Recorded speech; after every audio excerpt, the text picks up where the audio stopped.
इमरान खान और बुशरा बीबी के खिलाफ तोशाखाना नैब केस ये है क्या? दो चेयरमैन नैब जो है ना वो उनका ये दौर बनता है। ठीक है। अब जरूरी है कि हम ये भी समझें कि जब तोहफा आता है तो उसमें वर्किंग क्या होती है। तोहफा किरदार बनता है जिन सरकारी अफसरों का, जिन्होंने उस पर कीमत लगानी है, वो मुल्ज़म नहीं है। ठीक है। Rambo impacts FZE। अच्छा, FZE का तज़किरा आज से ठीक 5 साल पहले पाकिस्तानी सियासत में बड़ा चला था, कैपिटल FZE, जिसके कामे के ऊपर मियां नवाज शरीफ साहब नायल हो गए थे। उसके इमरान बशीर हैं कोई। अच्छा। ठीक है, आपके भाई तो नहीं है ना कोई? नहीं। अच्छा। अब इमरान खान फर्ज कहेंगे तो कि मुझे तो नहीं बताया गया कि इसकी कीमत जो है वो 3 अरब 16 करोड़ रुपया है, मुझे 1 करोड़ और 80 लाख बताई गई है। तो मुझे जो बताया गया है मैंने उसकी आधी कीमत अदा कर दी, 50%। बिस्मिल्लाहिर्रहमानिर्रहीम, अस्सलाम वालेकुम नाज़रीन, मैं हूं साकिब बशीर, मेरे साथ मौजूद हैं सीनियर सहाफ़ी सुहेल रशीद साहब। अब आज हम बात करेंगे तफसील के साथ कि इमरान खान और बुशरा बीबी के खिलाफ तोशाखाना नैब केस ये है क्या, इसमें नैब ने क्या तहकीकात की हैं और नैब जो है वो कौन से लूप होल्स हैं जो आगे चलकर इमरान खान को फ़ायदा दे सकते हैं, और क्या नैब का एक मजबूत केस है या नहीं है, तफ्तीशी जो टीम है वो क्यों तब्दील हुई, मुख्तलिफ इसके जो एस्पेक्ट्स हैं उस पर हम बात करेंगे। सुहेल रशीद साहब हमारे साथ मौजूद हैं। सुहेल साहब बहुत शुक्रिया। सबसे पहले तो बताएं कि बिल्कुल आम फहम में, आम सादा अल्फाज में, कि ये नैब का केस है क्या इमरान खान और बुशरा बीबी के खिलाफ, उसके बाद इसकी हम डिटेल्स में जाते हैं कि क्या तहकीकात हुई हैं। बहुत शुक्रिया साकिब बशीर साहब। अगर हम इस केस का पहले तारुफ दे दें तो एक तो इमरान खान और बुशरा बीबी पर काफ़ी ज़्यादा इल्ज़ाम लगाए जाते रहे कि उन्होंने जी 118 ताइफ रखे मिले उनको, उसमें से 58 उन्होंने अपने पास रख लिए। लेकिन नैब ने जो रेफरेंस बनाया है उसमें करप्शन का इल्ज़ाम या मतलब मिस यूज़ ऑफ अथॉरिटी का इल्ज़ाम लगाते हुए वो रेफरेंस सिर्फ एक गिफ्ट के ऊपर बनाया है। बाकी सिर्फ एक गिफ्ट के ऊपर है, जो कि मतलब गिफ्ट एक ही होता है, बॉक्स, उसके अंदर 3-4 चीज़ें होती हैं, लेकिन ये 58 में से एक गिफ्ट, अच्छा, उसके ऊपर ही रेफरेंस बनाया। बाकी 57 जो है उनमें यानी कि नैब को किसी किस्म की कोई चीज मिली नहीं या किया ही नहीं। अच्छा, ठीक है। एक ही वो गिफ्ट है क्राउन प्रिंस सऊदी अरब के, उनकी जानिब से ग्राफ ज्वेलरी सेट दिया गया था, उसके ऊपर बना है। और उसमें नैब ने यह कहा है कि इन्होंने दबाव डाल के जो उसकी असल कीमत थी उससे कहीं कम लगाकर और उसका फिर निस्फ अदा करके तो उन्होंने पास रख लिया, जिससे कि खजाने को नुकसान पहुंचा है। ठीक है। अब इस रेफरेंस की जो इन्वेस्टिगेशन रिपोर्ट है जो हमने पूरी देखी है, हमने ब्रेक भी की थी। कितने पेजेस की है? तो उसमें पेजेस तो मैंने काउंट नहीं किए गए, उसमें और काफी चीजें होती हैं, और काफी दिलचस्प चीजें थी। नेक्स्टर्स बहुत ज्यादा थे, लेकिन जो उसकी समरी है ना, समरी है उसकी मतलब 8-10 पेज से ज्यादा ही नहीं है। ठीक है। उसमें सारे बैकग्राउंड दिया हुआ है केस का। ठीक है। और इसमें सबसे दिलचस्प पहलू यह है कि इस दौरान 2 चेयरमैन नैब जो है ना वो उनका ये दौर बनता है। ठीक है। आफ्ताब सुल्तान साहब के दौर में ये 1 अगस्त को 2022 से ये इंक्वायरी शुरू होती है। ठीक है। और उसके बाद 24 मई तक एक CIT जिसे कहते हैं नैब के अंदर, कंबाइंड इन्वेस्टिगेशन टीम, जिसमें नैब के अंदर कंबाइंड इन्वेस्टिगेशन टीम ये नहीं होती कि मुख्तलिफ इदारों के लोग, नैब के अंदर मुख्तलिफ विंग हैं 5-6, जो मतलब हाई प्रोफाइल केस का कह सकते हैं आप, या मतलब जो बड़े फाइनेंशियल क्राइम्स होते हैं उसका अलग विंग है, इस तरह हाउसिंग के अलग हैं, उसमें से एक बंदा लेके तो एक CIT बनाई जाती है। तो 24 मई तक एक CIT इसको इन्वेस्टिगेट कर रही थी। 25 मई को ये नई CIT को दे दिया गया। इसमें जो कंबाइंड इन्वेस्टिगेशन टीम थी वो तब्दील कर दी गई और तब तक इसमें कुछ नहीं मिला हुआ था, क्योंकि इन्वेस्टिगेशन रिपोर्ट जो है वो बोल बोल के ये बता रही है। अच्छा, इसकी 1 अगस्त से लेके 1 अगस्त 2022 से लेके 24 मई 2023 तक एक इन्वेस्टिगेशन टीम इसमें काम कर रही थी, यानी कि 9 माह। हाँ, 9 माह और 9 मई से पहले, 9 मई के बाद 24 मई को नैब के अंदर से ये टीम तब्दील हो गई। अच्छा, टीम तब्दील हुई है और नई इन्वेस्टिगेशन टीम बनी है। अब उस इन्वेस्टिगेशन टीम के सामने टारगेट ये था कि इल्ज़ाम ये था कि चूंकि बताया ये जाता था, नैरेटिव ये था कि तोशाखाना में बड़ी चोरी की गई या डकैती की गई है, तो उसको चोरी और डकैती साबित तो करना है। बिल्कुल ठीक है। अब चोरी डकैती कैसे साबित करें जी, कि अच्छा जी ये जो तोहफा था ना इसकी पूरी कीमत जो है ना नहीं अदा की गई। ठीक है। और जितनी कीमत बनती थी उतनी अदा नहीं की गई। इसके लिए अब जरूरी है कि हम ये भी समझें कि जब तोहफा आता है तो उसमें वर्किंग क्या होती है। तोहफा आता है तोशाखाना में, कैबिनेट डिवीजन के अंदर ये एक कायम सेक्शन है, एक सेक्शन ऑफिसर इसको ओवरलुक करते हैं, और इसमें एक कमेटी बनती है जो कि किसी भी तोहफे की मालियत का तयन करके उसके ऊपर कीमत का एक टैग लगा देती है, और रूल्स के मुताबिक जितनी कीमत देगी कोई भी इस तोहफे को ले सकता है, वो तय हो जाता है कि इतनी इसकी कीमत है और इतने में ये बिक सकता है। उसमें 2 सरकारी अफसरान थे, एक खातून अफसर थी, एक मेल थे, और एक उन्होंने फिर प्राइवेट अप्रेजर जो है ना उसकी भी कंसल्ट करना होता है। अच्छा, वो भी कंसल्ट किया गया? कंसल्ट किया गया। ठीक है। और कमेटी ने ये किया जी कि ये 1 करोड़ 80 लाख रुपए उस सेट की कीमत लगा। ठीक है। और उसको 90 लाख रिकॉर्ड भी है सारा कुछ। ठीक है, ये रिकॉर्ड पे है। उसको 90 लाख रुपए अदा करके तो रिटेन कर लिया गया। ठीक है। अब यहाँ तक तो रूल्स के मुताबिक सारी गेम होगी, लेकिन नैब को चूंकि इसमें से तलाश थी कि कहाँ पे मिसयूज। ठीक है। नैब ने कहा कि नहीं, कीमत इतनी बनती, ज्यादा बनती थी और इस कमेटी ने ना गलत कर दिया। अब जो सरकारी अफसरान हैं उनके खिलाफ आपको ना गलत साबित करने के लिए कि उन्होंने किसी इंटेंशन से किया, आपको देखना होता है कि क्या उसने पैसे लेके किया, रिश्वत दी। नैब को ये सबूत नहीं मिले और इन्होंने इन्वेस्टिगेशन रिपोर्ट में लिखा है कि जिस दो सरकारी अफसरान ने इसका तखमीना लगाया उनके खिलाफ किसी किस्म की माली बेज़ाब्ती के, कोई माली फायदा लेने के सबूत हमें नहीं मिले, इसलिए उन दोनों अफसरान को मुलज़म भी नहीं बनाया गया जिन्होंने असेस की थी, जिन्होंने सारी मालियत के एक यानी जिनका सरकारी और जिनका बाई बुक, जिनका मतलब ना एक किरदार बनता है जिन सरकारी अफसरान का, जिन्होंने उस पर कीमत लगानी है वो मुलज़म नहीं है। जिनकी कीमत लगाने के बाद जिन्होंने वो तोहफा खरीद लिया वो मुलज़म है। ये है केस। मतलब जिनके कहने पर उन्होंने, मतलब कमेटी ने कहा कि 1,80,00,000 रुपया कीमत बनती है, तो इन्होंने 90 लाख रुपया अदा करके वो गिफ्ट अपने पास रख जी। तो उसको उन्होंने कहा कि नहीं, ये नैब ने कहा कि नहीं इतनी कीमत नहीं बनती है। नहीं, नैब एक तरफ कह रहा है कीमत इतनी नहीं बनती, दूसरी तरफ कह रहा है जिन्होंने लगाई वो ठीक है, वो उनको जिन्होंने लगाई उनके खिलाफ सबूत नहीं मिले, लेकिन वो अपना काम करने में नाकाम रहे क्योंकि उन्होंने असल कीमत नहीं बताई। ये उन्होंने लिखा उनके बारे में। लेकिन हमारे पास उनके खिलाफ कोई सबूत नहीं है कि उन्होंने कोई पैसे लेके ऐसा किया है। अच्छा, तीसरे जो प्राइवेट थे शोएब अब्बासी थे, जो मतलब ने एक प्राइवेट आप ताजर कह लें या जो भी के, उनसे पूछा गया, उन्होंने भी कीमत यही बताई थी। अब उनको जब टच किया, पाकिस्तान में ही थे ये ताजर शोएब अब्बासी, ठीक है। अच्छा, उन्होंने भी यही बताई हुई थी कीमत, ठीक है, ठीक है। उन्होंने जब टच किया गया तो उन्होंने कहा कि मैंने तो दबाव में, ये उन्होंने ना नहीं टच क्या किया, नैब रिपोर्ट में लिखा कि एक दिन वो आ गए और उन्होंने आके वादा माफवा के तौर पे बयान रिकॉर्ड करा दिया। खुद ही आ गए कि हाँ, कि वॉलंटियरली उन्होंने, अच्छा, और उन्होंने रज़ाकाराना तौर पे हमें बता दिया कि बड़े दबाव डाल के तो हमसे ये कीमत कम करवाई गई। तो उन्होंने कहा किसने दबाव डाला, तो उन्होंने कहा PS2 प्राइम मिनिस्टर थे इनामुल्लाह शाह, उन्होंने दबाव डाला। अब वो PS भी जो है ना मुलज़म नहीं है। अच्छा, PS भी मुलज़म नहीं है, ठीक है, मुलज़म बासिस ने लिया है। और दबाव भी सिर्फ शोएब कह रहा है दबाव डाला गया, दो सरकारी अफसरान के ऊपर दबाव का भी कोई तस्करा नहीं है, ठीक है। अच्छा, खैर उन्होंने तो बता दिया कि हमने दबाव में कम लगाई। अच्छा, कम लगा दी तो असल कितनी बनती है ये उन्हें नहीं पता, ठीक है। असल जानने के लिए नैब ने अब राब्ते शुरू किए मुख्तलिफ इदारों से, ठीक है। उसने किया जी कि कॉमर्स एंड ट्रेड, सनत और पैदावार जो है, इनसे पूछा जी कि आप बताएं जी कि कितनी है इसकी कीमत, ठीक है ना। उससे पहले FBR से कहा, FBR के साथ मिलकर फिर एक कमेटी बनी 3 रुकनी। उस कमेटी ने देखभाल के बताया जी कि हम ये कीमत नहीं बता सकते। अच्छा, हमें नहीं पता कितने का। अच्छा, ये इन्वेस्टिगेशन रिपोर्ट में एज इट इज लिखा हुआ है, ठीक है। उसके बाद इस सनत पैदावार से पूछा, उन्होंने कहा जी जो मुतलका डिपार्टमेंट है James and jewellery development company, तो वो तो गैर फाल है, वो एक्टिव ही नहीं है और हम अपने तौर पे आपको कुछ नहीं बता सकते। वहां से भी इनको इनकार हो गया। उसके बाद पाकिस्तान मिनरल डेवलपमेंट अथॉरिटी, उससे मैं आपने रब्ता किया, उन्होंने कहा जी कि हम भी ये नहीं बता सकते। उसके बाद इन्होंने James and jewellers traders association है क्या, उससे रब्ता किया कि आप बताएं जी ये तोहफा, इतना महंगा तोहफा जो सऊदी अरब से है, इसकी कीमत असल कितनी है। उन्होंने कहा हम भी आपको ये नहीं बता सकते। उसके बाद नैब ने MLA यानी कि खत लिखे स्विट्जरलैंड को, UK को। अच्छा, यहाँ पे थोड़ा सा रुकते हैं, क्या ये मुमकिन है कि एक तोहफा आया है और पाकिस्तान में मुख्तलिफ इदारे या कोई ज्वेलर्स सब कह रहे हैं जी हम इसकी कीमत नहीं लगा सकते, मतलब कुछ अजीब ही नहीं हो गया? या तो कोई इस मामले में फंसना ही नहीं चाहता था, ठीक है, या फिर बज़ाहिर ऐसा भी हो सकता है कि नैब को शायद कोई मर्जी की कीमत नहीं बता। अच्छा, ठीक है, क्योंकि इस कीमत के ऊपर नैब का केस बनने के लिए जरूरी था कि 50 करोड़ से ज्यादा की कीमत बताई जाए। अच्छा, वो ठीक है, 1,80,00,000 में तो गुजारा ही नहीं होता, ठीक है।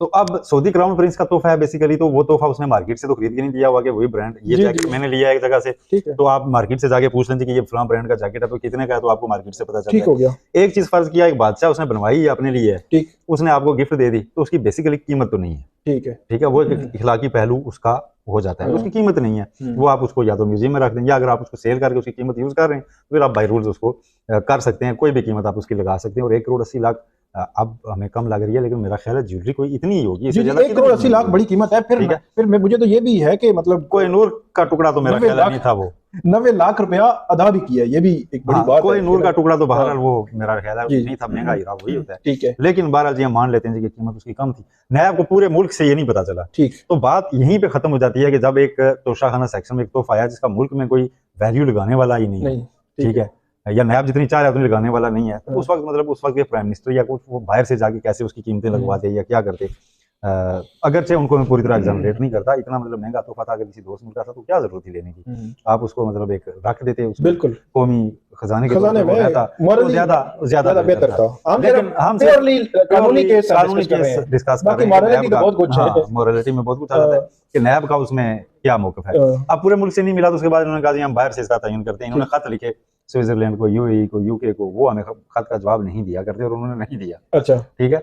वो लेट होने लगा तो नैब ने कहा आप क्या करें, ठीक है, केस तो जल्दी जल्दी बनाना था। इन्होंने फिर कॉन्सुलेट जनरल ऑफ दुबई से रब्ता किया, उन्होंने कहा जी वहाँ से मार्केट से कोई बंदा हमें आप पकड़ के दें। ठीक है। उन्होंने वहाँ पर कुरा निकला जी के एक, अब जो मैं नाम लेने वाला हूँ वो आधा नाम सुना सुनाया होगा। अच्छा। ठीक है, रेम्बो इम्पैक्स FZE। अच्छा, FZE का तस्करा आज से ठीक 5 साल पहले पाकिस्तानी सियासत में बड़ा चला था, कैपिटल FZE, जिसके कामे के ऊपर मियां नवाज शरीफ साहब नायल हो गए थे। अब ये रेम्बो इम्पैक्स FZE है जिसके फर्म है वहाँ पे, ठीक है, उसके इमरान बशीर हैं कोई। अच्छा, ठीक है, आपके भाई तो नहीं है ना कोई? नहीं अच्छा इमरान बशीर है, इमरान बशीर है जी। उन्होंने कहा जी कि ओहो ये घड़ी तो ये घड़ी नहीं, ये ज्वेलरी सेट तो 3 अरब 16 करोड़ का है। अच्छा, हाँ, 3 अरब 16 करोड़ 55 लाख। अच्छा, उन्होंने कहा जी ये इतने का है।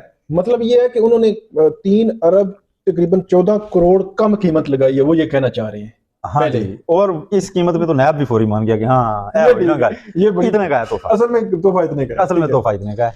वो तोहफा अब उन्होंने कहा जी अच्छा जी ये ठीक है। अच्छा, फिर वीडियो लिंक पे उनको एग्जामिन किया इन्होंने, ठीक है, इमरान बशीर साहब को, और इन्होंने कहा जी हाँ ठीक है जी आपका ये मौकफ हमने मान लिया है, और अब जो है ना इसका निस्फ 1 अरब 57 करोड़ दे के तो इनको ये तोहफा लेना चाहिए था जो तो इन्होंने 90 लाख में लिया। हाँ, तो ये खजाने को नुकसान हो गया कोई 1 अरब 56 करोड़ रुपए का एक सेट के ऊपर, तो लिहाजा ये रेफरेंस तैयार करके तो अदालत में भेज दिया गया, और उसमें जा बजा ये एतराफ़ है कि एक तो मुल्क के अंदर कोई चीज़ हमें नहीं मिली, ठीक है, कि जो कोई बंदा नहीं मिला जो इसका कीमत बता सकता। दूसरा, जिन सरकारी अफसरान ने कीमत लगाई थी गलत, उनके खिलाफ हमारे पास कोई सबूत नहीं है, इसलिए वो हमारे मुलजम भी नहीं है। ठीक है, और तीसरा जो दबाव डालते रहे PS प्राइम मिनिस्टर के, वो भी इसमें मुलजम नहीं है। तो सिर्फ मुलजम है यहाँ पे इमरान खान और बुशरा बीबी। अच्छा सुहेल साहब, मेरा सवाल ये है कि जाहिर सी बात है हमारे देखने वाले उनके ज़हन में भी ये सवाल आएगा कि एक कमेटी बनी, उस कमेटी ने एक कीमत असेस की, उस कमेटी की असेसमेंट 1 करोड़ 80 लाख थी और 90 लाख रुपया इन्होंने अदा कर दिया उस कमेटी की रिकमेंडेशन पे। अब इस मामले में उस कमेटी का जिक्र ही कहीं नहीं है, तो आप कोर्ट रिपोर्टर हैं, मैं भी कोर्ट रिपोर्टर हूं, तो उस एंगल से बताएं कि कैसे ये एस्टेब्लिश करेंगे कि मतलब जी इमरान खान, मतलब अब इमरान खान फर्ज कहेंगे तो कि मुझे तो नहीं बताया गया कि इसकी कीमत जो है वो 3 अरब 16 करोड़ रुपया है, मुझे तो 1 करोड़ और 80 लाख बताई गई है, तो मुझे जो बताया गया है मैंने उसकी आधी कीमत अदा कर दी 50%। तो कैसे ये नैब मतलब मुझे का केस ये बिल्कुल ऐसा ही है कि कल कोई केस बनाया कि आपने PIA की निजकारी की है, तो उसमें जो है ना जिसने उसकी कीमत फिक्स की गवर्नमेंट के जिस डिपार्टमेंट ने, जिस अफसर ने, उसका कितने में हमने इसका शेयर बेचना है, उसका कोई कसूर नहीं है, जिसने खरीदा है वो मुजरिम है। ये बिल्कुल वैसा ही केस अब बन के रह गया है, और इसमें सिर्फ 2 मतलब चुन के उनको मुलजमान रखा गया कि जिन्होंने लिया, और बाकी सारी ज़बानी कहानी है कि उनको, और एक वादा माफ गवाह इन्होंने बना लिए कि जी उनके ऊपर दबाव डाला गया था। ठीक है, अब उसमें दबाव किसने डाला? दबाव PS थे जी प्राइम मिनिस्टर के, उन्होंने डाला, उनको और वो मुलजम नहीं है। ठीक है जी, उनसे शायद अदालत में गवाह के तौर पे बुलाया जाएगा जी कि ये लोग थे ना, तो अब वो गवाह अपने खिलाफ गवाही तो देने से रहा। ठीक है, तो नहीं, इसमें जो लिंक एस्टेब्लिश करना होता है, मतलब इस किस्म के जो फौजदारी के केसेस होते हैं इनमें पूरा लिंक एस्टेब्लिश करना है नैब ने, तो लिंक क्या, यहाँ तो उन्होंने खुद ही जो है वो बाढ़ चाड़ काट के जनाब इस तरफ वालों को इस तरफ कर दिया और इस तरफ वालों को खुद ही बरी कर दिया। मैं जहाँ तक इस नतीजे पर पहुंचा हूँ कि इस केस की जो इन्वेस्टिगेशन रिपोर्ट लिखी गई है उसमें ये पूरा एहतमाम किया गया है, समझ रहे हैं आप? जी जी जी, कि कल इस केस का अंजाम जो है ना कुछ ना हो। अच्छा, ठीक है, अब उन 2 सरकारी अफसरान के खिलाफ हमें कुछ नहीं मिला, ये लिखने की क्या जरूरत थी? बिल्कुल ठीक है, ये आपने एंड पे जाके जब लिखा है तो इसका मतलब आप अपने खिलाफ ये रिपोर्ट लिख रहे हैं। ठीक है, फिर जी आप लिख रहे हैं कि इतना अरसा एक टीम ने इसको इन्वेस्टिगेट किया, उसके बाद दूसरी आ गई। ठीक है, ये पहले मैंने कभी किसी रेफरेंस में नहीं देखा कि ऐसे एतराफात खुद किए जा रहे हों कि जी हमने पहले फलां के पास केस था फिर मेरे पास, बस चेंज हो जाता है यार, जिसने रेफरेंस बना के ले आई हो वो बताए कि मुझे फलां तारीख को ये मिली थी इंक्वायरी और ये मैंने ठीक है इसमें से किया है और ये मेरे पास एविडेंस है और इसको आप जो है ना सजा दें, इसमें फलां सेक्शन के तहत ये जुर्म हुआ है। लेकिन यहाँ इस केस में थोड़ा सा मेरे लिए बड़ा अचंभे की बात थी कि पूरे मुल्क के अंदर से कोई महकमा एक तोहफे की कीमत बताने को तैयार ही नहीं है, और नैब लिख रहा है कि उनके पास ये सलाहियत ही नहीं है, और उन्होंने कहा कि हम बता ही नहीं सकते। तो जब आप बता ही नहीं सकते तो उसके बाद आप केस कैसे बना सकते हैं? आप दुबई बैठे किसी फर्म की जो है ना, वो तो उसका तो अपना इंटरेस्ट भी हो सकता है, एक बंदे का दुबई में और है वो पाकिस्तानी ओरिजिन का, अगर दुबई में अगर उसका कारोबार है, ठीक है, तो वो एक तोहफे की नई कीमत लगा के तो कल को वो खुद अपना फायदा यूज कर सकता है। ठीक है जी, एक चीज एग्जिस्ट नहीं करती तो उसकी कोई भी मार्केट ऊपर चढ़ा के तो उसको फिर मार्केट में ला के तो अपना फायदा, कई लोगों के आपने जो है ना इंटरेस्ट उसमें इन्वॉल्व हो सकते हैं। बड़ा जरूरी होता है कि ये गवर्नमेंट सतह पे ही उसकी कीमत का तयन। इन्वेस्टिगेशन रिपोर्ट की हद तक इस केस में और कुछ भी नहीं है सिवाय इसके कि जी उन अफसरान के खिलाफ हमारे पास कोई सबूत नहीं कि उन्होंने कोई रिश्वत लेके ऐसा किया। और अच्छा, इसमें एक और फैक्टर भी है ना कि ये जो तोशाखाना फौजदारी केस था वहां पे भी, अच्छा इसमें एक चीज जो हमने शुरू में बयान की कि वहां पे भी ताइफ का लेन देन है, यहाँ पे भी ताइफ का लेन देन है, वहां ज्यादा है, यहाँ पे एक तोहफे की जो है वो बाबत देख रही है नैब। तो ये मेरे ख्याल है ये क्वेश्चन ऑफ लॉ भी आगे जाकर जो है वो चैलेंज हो सकता है कहीं ना कहीं।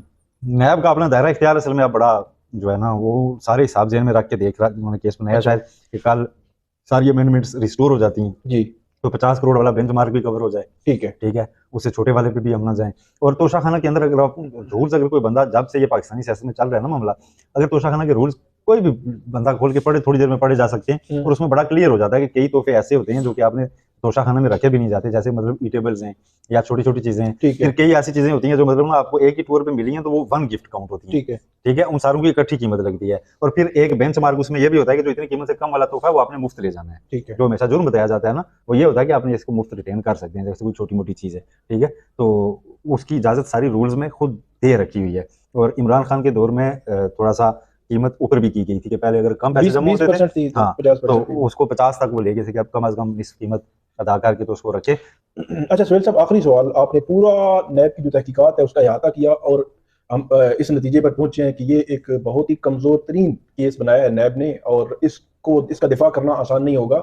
चेयरमैन नैब जो थे आफ्ताब सुल्तान साहब वो भी दरमियान में तब्दील हुए, एक तो जो कमेटी तफ्तीशी जो टीम थी वो तब्दील हुई, चेयरमैन नैब भी तब्दील हुए आफ्ताब सुल्तान, और जाते जाते उन्होंने आखिरी एक स्पीच भी की थी और कोई उन्होंने बिल्कुल स्पीच की थी और उन्होंने कहा था कि किसी किस्म का भी दबाव जो है वो ना लिया जाए अफसरान को। उन्होंने ये कहा था। अच्छा। और उन्होंने कहा था कि मैं दबाव नहीं ले रहा और इसलिए मैं मुस्ताफी हो रहा हूँ। ये और बज़ाहिर नैब सोर्सेज ये क्लेम करते थे कि इमरान खान के खिलाफ 190 मिलियन पाउंड स्कैंडल, एक इसके ऊपर उनका टेक ये था कि ये फर्दर इंक्वायरी उसकी बरतानवी नेशनल क्राइम एजेंसी की बनती है, वो जब तक वहां पे इन्वेस्टिगेट करके इसको जुर्म नहीं साबित कर सकती, हम यहाँ पे इसको करप्शन नहीं कह सकते, इस पे केस नहीं बना सकते। दूसरा ये तोशाखाने वाले मामले में भी उनका यही टेक था कि जिस तरह से आप केस बना रहे हैं ऐसा केस नहीं बन सकता और मेरे सिग्नेचर के साथ इस तरह के केस आगे अदालतों में जाके कल मजाक बने, ऐसा मैं नहीं। ये बड़ी बात है, बहुत बड़ी बात है। तो ये उनका टेक था। उन्होंने नैब को, अफसरान को भी ये कहा था कि आपके अंदर जो है ना लोग सारे गलत नहीं है, आपके अंदर 2-3% लोग जो है ना गलत है, उनकी कभी मत सुनना।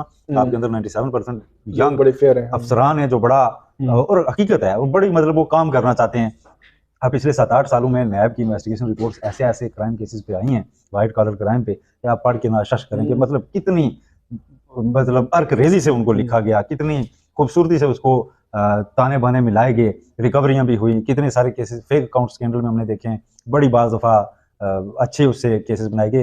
कारके में जो पाकिस्तान को एंड पे फतह मिली उसमें नैब के एक अफसर ही थे जिनकी इन्वेस्टिगेशन बहुत अच्छी थी, जिसके बाद एक सतह पे पाकिस्तान आ गया था कि आप इसको कॉन्टेस्ट कर सकते हैं जाके बैनुल-अक़वामी फोरम पे कि जनाब यहाँ पे करप्शन करती फिर रही थी ये कंपनी, तो जिसको हमने उस वक्त पकड़ने की कोशिश की थी, तो आप इतने भी हम जुर्माने ना डालें। उसके बाद मामला आउट ऑफ कोर्ट सेटलमेंट की तरफ चला गया था। तो ऐसे ऐसे इन्वेस्टिगेशन नैब में होती रही हैं, तो उसके ऊपर इस तरह की चीज आ जाना, हम इसको नाकस अभी भी नहीं कहते, मामला सब जुडिस है, कोर्ट इस पर कॉग्निजेंस ले चुकी है, रेलेवेंट फोरम एहतसाब अदालत ही है, वो इसको देखेगी कि इसमें अगर कोई नैब अब भी अंडर ट्रायल केस है, हो सकता है नैब को कल इसमें कोई ज्यादा सॉलिड एविडेंस मिल जाए, वो एहतसाब अदालत में ज़िमनी रेफरेंस की सूरत में रख दे तो वो अपना जुर्म साबित कर दे। लेकिन अभी तक जो इन्वेस्टिगेशन रिपोर्ट लिखी गई है, हमने जो पिछले 8-10 साल में जो एहतसाब अदालतों के केसेस वापस आई, जी बिल्कुल, सुप्रीम कोर्ट में ट्रीट होते देखे और जिस तरह से इन्वेस्टिगेशन ऑफिसर्स को खामोश होते देखा है, इसमें वो सारे इस रिपोर्ट में शवाहिद मौजूद हैं, चीजें मौजूद हैं जो कल के किसी भी इन्वेस्टिगेशन ऑफिसर को मुश्किल में डालेंगे और खामोश कर देंगे। इस ये एविडेंस आपको जाते जाते अगर थोड़ा सा बता देंगे, एविडेंस उन्होंने बड़ा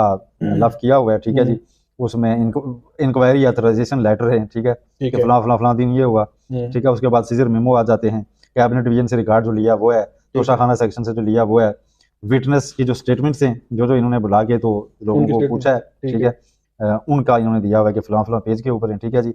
MLA UAE, MLA to UK, MLA to Switzerland, ये खतूत हैं, ठीक है, जो भेजे गए हैं, ठीक है, और इनका जवाब इसमें रिटन लिस्ट में नहीं दिया गया हुआ, ठीक है। और उसके बाद जो सरकारी अफसरान हैं उनमें नाम जो है वो एक राबिया समद हैं, जिनका मैंने आपको बताया कि उनके खिलाफ एविडेंस नैब को नहीं मिला, इनके नाम है बस। ये उसमें कोई ऐसी चीज एविडेंस लिस्ट में भी नजर नहीं आती। जो इन्होंने चीजें ली हैं खाली सरकारी उनसे, पेट्रोलियम डिवीजन से जो खत लिखे, जो खत इन्होंने लिखे जी, वो सारी वो हैं, बाकी इसमें कोई चीज वैसी नहीं।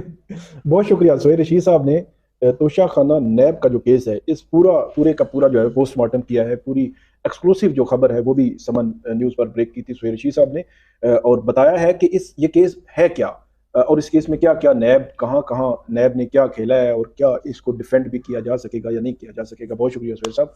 तो नाज़रीन, ये थी आज की हमारी वीडियो। उम्मीद है आपको ये पसंद आएगी। इस पे हमें आप फीडबैक ज़रूर दीजिएगा। अल्लाह हाफ़िज़।